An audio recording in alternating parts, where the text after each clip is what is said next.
Hello, my dingle hops and doodle schnops. My name is NoodleHouse. Wait, no, it's not. It's NoodleHouse. Got my name wrong. We're back on Raging Loop, and I was woken by several voices after their feast. He's actually sleeping. Was, anyways. We're done for today. Sorry for the wait. Good to hear. Ugh, ow. Unfortunately, waking up proved that this whole mess just wasn't just a nightmare. So this feast some sort of ritual, the kind they do to ward off evil whatever? No, it's more of a gathering. I see. So you try to find the culprit. Haruaki-san, you don't beat around the bush, do you? Yeah, I realize I'm a real victim here, so I need information. It's a tool ordered to stay alive without anything. Takumi Ni-chan, can you tell him about this? Yeah, better you than me. I gotta go clean up and stuff. Takumi-san walked away. Clean up the bodies, I assume. Yeah, Taiba-chan probably won't let us off until we've sent the Yomibito to Saranaga. You're supposed to preserve the scene of a crime, right? And this is doing the exact opposite. Then again, it didn't seem like anyone expected the cops to show up in the first place. Here's my first question then. Let's take this somewhere more private, so we can, talk about it. This is... Shemi took me to the place where I'd met Rikako Uematsu and Meiko. It was a gross field with stones littered all over it, bordered Saranaga. You could say this is the heart of our religion, the graveyard of the hanging pine. Now that's a hell of a name. The place was filled with dense mist, but it was probably thinner than that in the rest of the settlement. The sunlight seemed brighter here. I could even see a bit farther. The hanging pine had to be the old-looking tree at the edge. Is this really a graveyard? Yes, I don't know about the ones in the actual settlement, but these stones here are all graves. Remember how you tripped over one of them? Pretty bad move, huh? Better apologize. Huh? Seriously? You should have told me sooner. Yes, Mizu's ancestors, I'm so sorry. Sorry. I thought that'd scare you. I know you didn't really have a choice, but I brought you to a half-ruined village with monsters in it. You believe in monsters? I mean, do you not believe in monsters, mate? I asked, ignoring what I'd seen for myself. Yeah, I do. Chemi's voice resounded throughout the impossibly thick, cloudy air. I didn't think you were the type. And you're the type who's weirded out by that. I won't go that far. Bullshit, I can see it all over your face. Was it really that obvious? It wasn't like I found this disgusting or anything, I just didn't think I could get along with people who believe stuff like that despite a lack of actual proof. That was probably how it was. Can I have a reason? What? I don't have one. I'm not sure I believe that. Well, if I do... It's time to die. It's because I've seen God. That was see? You're weirded out. See, you're weirded out even. Tell me more. Wow, no, not bailing after all. For now, let's just focus on the immediate issue. She was hiding something. It was either that hard to explain or a lot more important than she was acting. How about this feast thing? Alright then. Chemi's explanation. Yeah, I've been waiting for this. A graveyard probably wasn't the place to joke around like this, but at least you could see past your nose, and it didn't seem like we had to worry about anyone eavesdropping. No one wants to drop their eaves here. I tried putting together everything Chemi had told me. First, Fujiyoshi Village had a unique legend. There might be similar ones elsewhere, there might be similar ones somewhere outside, but I just treat it as Fujiyoshi exclusive for the time being. The people here worshipped a god called the Great Lord Shinai, the avatar of Shinai, or just Shinai-san. Also, the mountain this village was on was called Mount Shinai, meaning this religion deified a mountain. The mountain's pretty cool, I guess. Anyway, sometime in the past, not known when, Shinai-san had helped people live here by sending 5 beasts called the Guardians. That's some pretty cool artwork. You got the wolf, you got the crow, you got the snake, you got the monkeys, you got the Buddha. However, just like nature could be really harsh, he had a scary side too, and if you didn't follow his laws of the mountain, he'd curse you without mercy. The Okami-sama was the ultimate form of his cruelty. Though the Okami-sama watched over the hunt, the Okami-sama also oppressed, tortured, and punished humans. The other guardians, though, were largely benevolent ones. The snake predicted the weather and harvest yields, bolstering the humans' prosperity. The monkeys deified the wolves, secretly teaching the people of fire, along with the other important bits of knowledge. Oh, they defied, not deified. I don't know why. My brain finally clicked. The crow pecked at and ate up the flesh of the Yomibito, the enemies of Shinai-san. The spider warded off the Yomibito and ensured that the humans slept and dreamt soundly. The Yomibito did indeed mean people from Yomi, as in the land of the dead, but apparently it wasn't very clear what they actually were. Just as I suspected before, it was thought they had something to do with the corruption, death, and land of the Yomi. And the most likely idea was that they were dead that had returned from the Yomi to bring harm to people still alive. At the start of the legend, Shinai-san, the animals, and the humans were facing the Yomibito. Apparently that was still how it was in Kama Fujiyoshi, the leading part of the Fujiyoshi. It was the basis of the teachings of the great Lord Shinai's religion. Thanks to that, the 5 beasts, including the Okami-sama and the Shinai-san, were still worshipped there. In Yasumizu, however, things were a bit different. The legends here are a turning point where the humans, snake, monkeys, I don't know why I said monsters then, crow and spiders cooperated to kill the Okami-sama. With the destruction of their cruel rule, the human village experienced great growth. That had been when the 4 head families, who were said to have the blood of the 4 guardians in their veins, were formed. The snake was Migurumi, the monkeys were Higuchi, the crows was Nasato, and the spider was Uemetsu. However, it didn't end there. The Okami-sama joined the Yomibito side and became a sinister creature that wanted to bring harm to humans. Saranaga Rapids were Yomibito territory, and the Okami-sama appeared from there whenever the evening mist came. The Okami-sama would then kill an inhabitant, take on their form and act like them. But at night, they would show their true self and brutalize the real inhabitants. That was why the people of Yasumizu, who lived next to the Saranaga Rapids, had to stop them. For that, great Lord Shinai created an event called the Feast of the Yomi Purge. Despite the name, it was no banquet but a ritual to kill the wolf. Everyone loves a good ritual to kill wolves. The feast, the villagers were allowed to kill 1 person a day. You had to basically kill your own people, something that was taboo for ages. But it was permitted here in order to rid the group of the wolf. Some humans were also given the powers of the guardians, snake, monkey, and crow, and spider.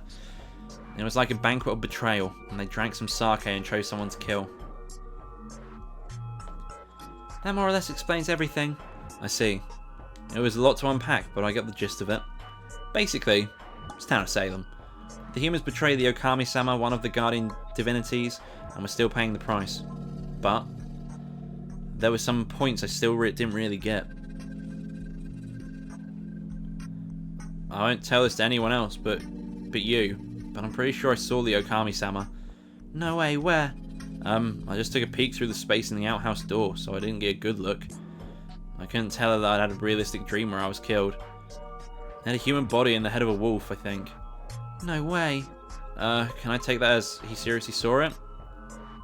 Yeah, a human body and wolf head matched up with a depiction of the Okami-sama in Shinai's festivals and deified images in the Kama Fujiyoshi. Before I saw it, though, I heard a woman scream, so I figured that thing killed Mamiya-san.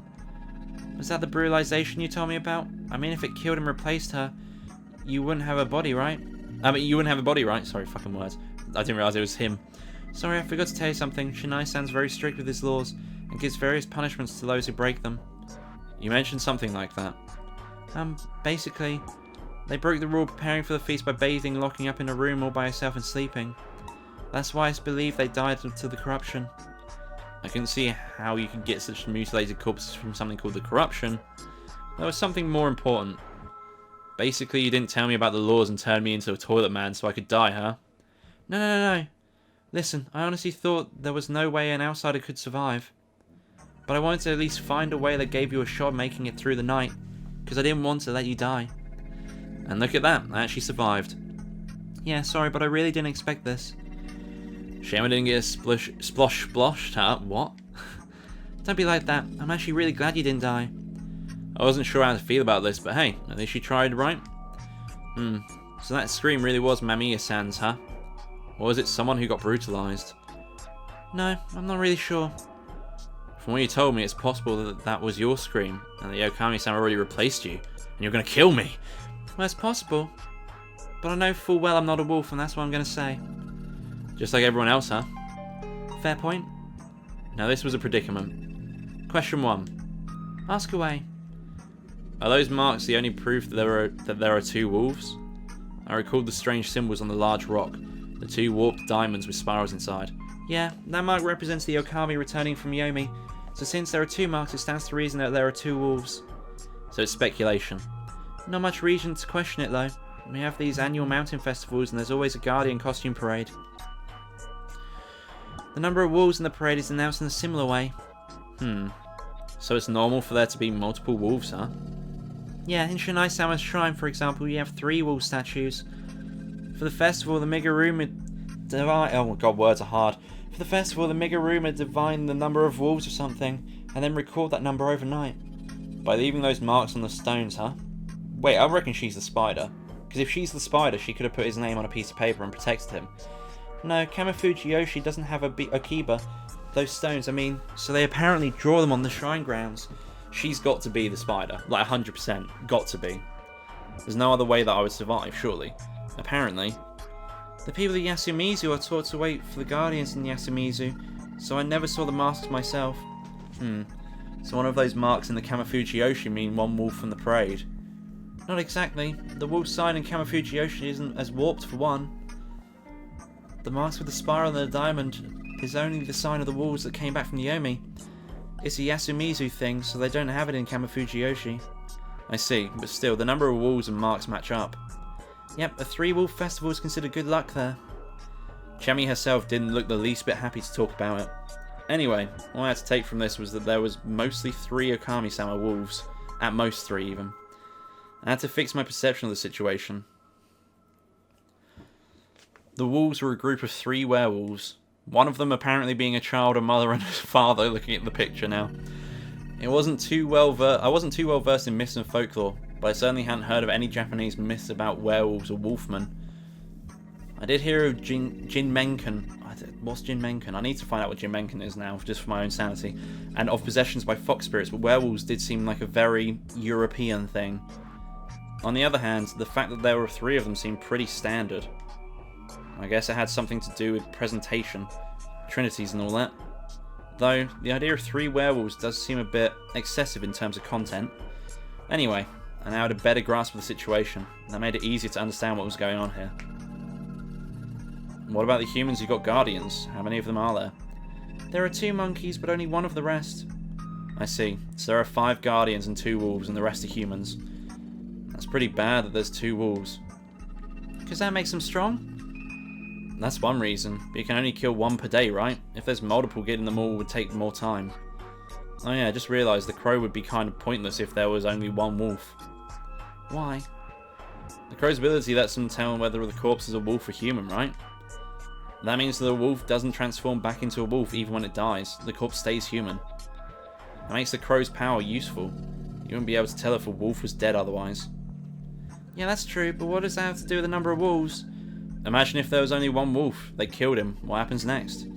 I got nothing. Exactly that. Nothing. Or rather, the wolves won't kill any more people. Game over. Humans win. Oh, I see. So if there was only 1 wolf, you could tell it was dead because the killings would stop. And the crow would be pointless. Exactly. Wow, you're sharp. Well, it's not like this information is very useful.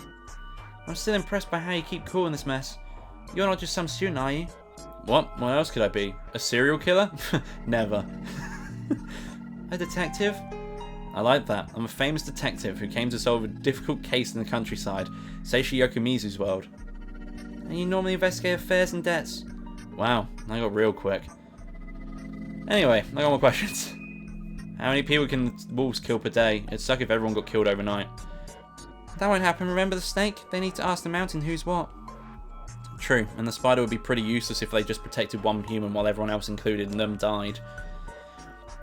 This is also why I wondered if Mamiya-san and Hashimoto-san got brutalized. Killing even 2 people would make it pretty bad, but if it was just 1 per day or...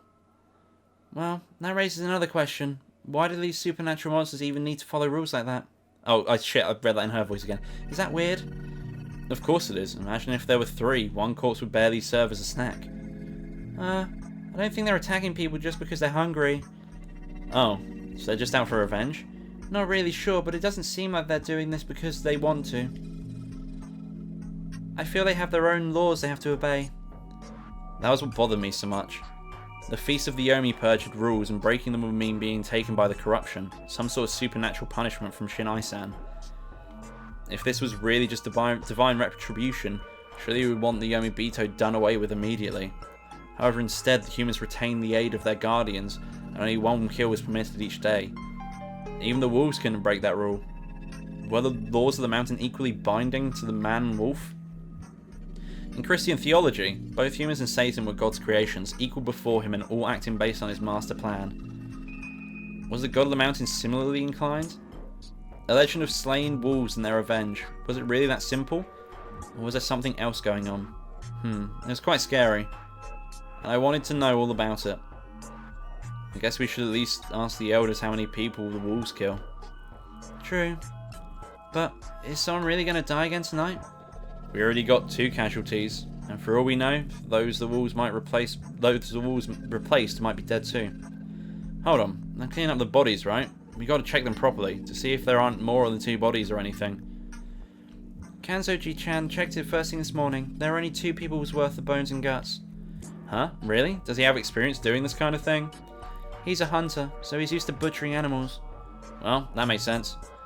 That reminds me, this is probably the most important thing. Why aren't you trying to run away and call the police? I want a straight answer to this. I honestly can't think of a better move in this situation. I was aware that people here were superstitious, but those superstitions are getting people killed. So why was not a single person objecting? We can't escape this place. Can I ask why? It's complicated, but we all know it's true. There is no way to escape this place. The mist is completely impassable. I'm not going to waste time on something I know can't be done. Have you seen it yourself, or are you just trusting what someone else said? Sorry, I can't really explain how, but I just know. Once the feast begins, no one can leave Yasumizu.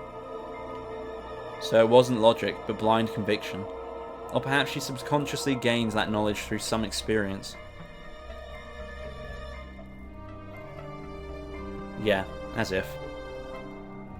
So you have no proof, but you still believe you can't escape. Yep, everyone else would probably say the same.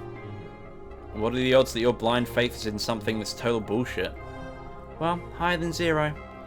What if I said that I, as someone overlooked by the god of the mountain, would try to leave anyway? I'd do everything I could to stop you. Even if the others allow it, it's because they don't care if you die.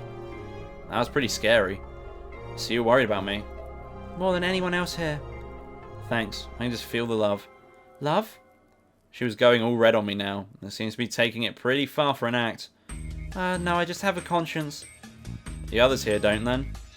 Well, you should know that they're way colder to outsiders than they appear. I'm kind of an outsider myself, so I can relate to your situation. You'd go on a road trip with someone just based on that? Hey, that might have been our final farewell in this life. Someone to make it nice. Huh? You only agreed because you felt sorry for me? Don't think you can get out of your promise that easily. Wow, how do I respond to that? Oh, but wait, your bike's broken. If it's for a date, I'll take out a loan on a new one. Okay, wow. A date? I guess it is. But wait, you'll take out a loan while you're still in school? Besides, don't promises like that usually end up with someone dying? Let's worry about that after we survive. Shit, first she was all over me and now she was playing hard to get. In normal circumstances, that could be kind of fun, but right now she was the only one I could rely on. The emotional support would have been nice. Back to the whole police thing.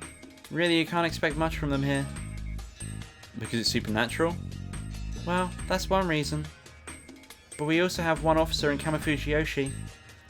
And Fujiyoshi wants nothing to do with what happens here in Yasumizu. You know, I've been thinking. Spot on. I hadn't even said anything yet. Yep, Yasumizu is basically the local settlement for those who were ostracized. She really did guess what I was going to say. Ostracism. In ancient times, villages often punished criminals and the like by ostracizing them. They were ignored and excluded from all social welfare aid. Basically, people were excluded from the large group and treated coldly. It was one step away from banishment. It wasn't just emotional torment either. Back in those days, not getting the help of others was a matter of life and death, making this quite harsh punishment.